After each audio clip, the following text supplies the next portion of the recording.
Hi అండి, welcome back to Matangi kitchen. ఈరోజు మన కిచెన్లో ఎంతో టేస్టీగా ఉండే mushroom masala gravy curry restaurant స్టైల్లో చేయబోతున్నానండి. కొత్తగా ఈ కర్రీని చేసేవాళ్ళు నేను చెప్పే ఈ టిప్స్ని ఫాలో అయితే కనుక ఇంకెప్పుడు చేసినా కూడా ఇదే మెథడ్లో చేయాలనుకుంటారు, అంత టేస్టీగా ఉంటుంది. సో ఇది ఎలా తయారు చేయాలి, ప్రాసెస్ ఏంటి అనేది స్టార్ట్ చేసేద్దాం. దీనికోసం ముందుగా మిక్సీ జార్ తీసుకుని 3 యాలకులు, 3 లవంగాలు, అర స్పూన్ మిరియాలు, ఒక గుప్పెడు జీడిపప్పు, 2 ఎండుమిర్చి వేసి వీటిని కోర్స్గా గ్రైండ్ చేసుకోవాలి. ఇప్పుడు దీనిలోకి 1/2 ఇంచ్ అల్లం, 4 వెల్లుల్లి రేకులు, 2 కట్ చేసిన టమాటాలు, ఒక పచ్చిమిర్చి ఇలా తీసుకుని అలాగే ఫ్రెష్గా ఉన్న 1/2 కప్ పెరుగు వేసి ఇదంతా కూడా మెత్తటి పేస్ట్ లాగా ఇక్కడ చూపిస్తున్న విధంగా గ్రైండ్ చేసుకోవాలి. ఇప్పుడు స్టవ్ ఆన్ చేసుకుని ప్యాన్ పెట్టుకుని 5 టేబుల్ స్పూన్స్ వరకు ఆయిల్ వేసుకోండి. ఆయిల్ హీట్ అయిన తర్వాత ఇప్పుడు దీనిలోకి ఒక గుప్పిడి జీడిపప్పు పలుకులేసి ఒక 6 నిమిషం వేపించిన తర్వాత 300 గ్రాముల బాగా శుభ్రం చేసుకున్న మష్రూమ్ కూడా ఈ విధంగా కట్ చేసి వేసుకుని మరో 2 నిమిషాలు వేపించుకోండి. ఇక్కడ మష్రూమ్ని వేపించడానికి ఎక్కువ టైం తీసుకోకూడదు. జీడిపప్పు వేగడానికి ఎంత టైం అయితే పడుతుందో అంతసేపు వేపిస్తే సరిపోతుంది.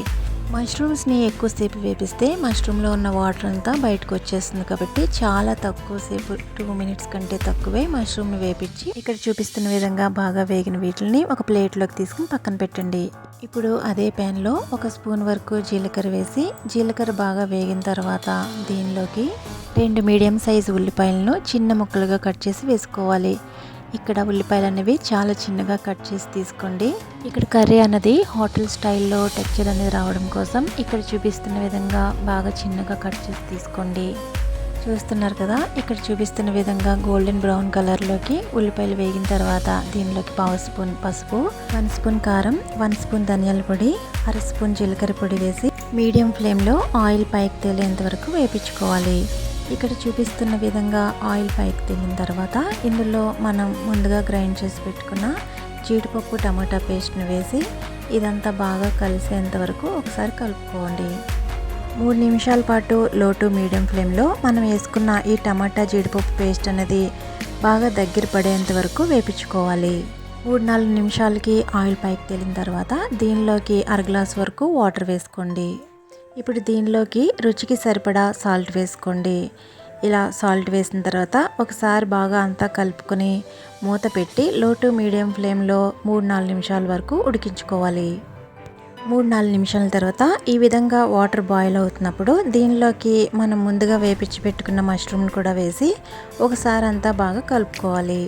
మష్రూమ్ అనేది చాలా చివరిలోనే వేసుకోవాలి, ఎందుకంటే మష్రూమ్ చాలా తొందరగా ఉడికిపోతుందండి. ఇలా 2-3 నిమిషాలు మష్రూమ్ ఉడికిన తర్వాత దీనిలోకి 1 స్పూన్ కసూరి మేతిని నలిపి తీసుకోండి. ఇప్పుడు పైన కొంచెం కొత్తిమీర చల్లి సర్వ్ అవుట్ చేసుకోవడమే. అంతేనండి, ఇంట్లోనే చాలా ఈజీగా కాజు మష్రూమ్ మసాలా కర్రీని చాలా ఈజీగా తయారు చేసుకోవచ్చు. మీరు కూడా ట్రై చేసి మీకు ఎలా వచ్చిందో నాతో షేర్ చేయండి. అలాగే మీకు ఈ వీడియో నచ్చితే లైక్ చేసి సబ్స్క్రైబ్ చేసుకుని మీ ఫ్రెండ్స్ అండ్ రిలేటివ్స్కి ఫార్వర్డ్ చేయండి. Thank you.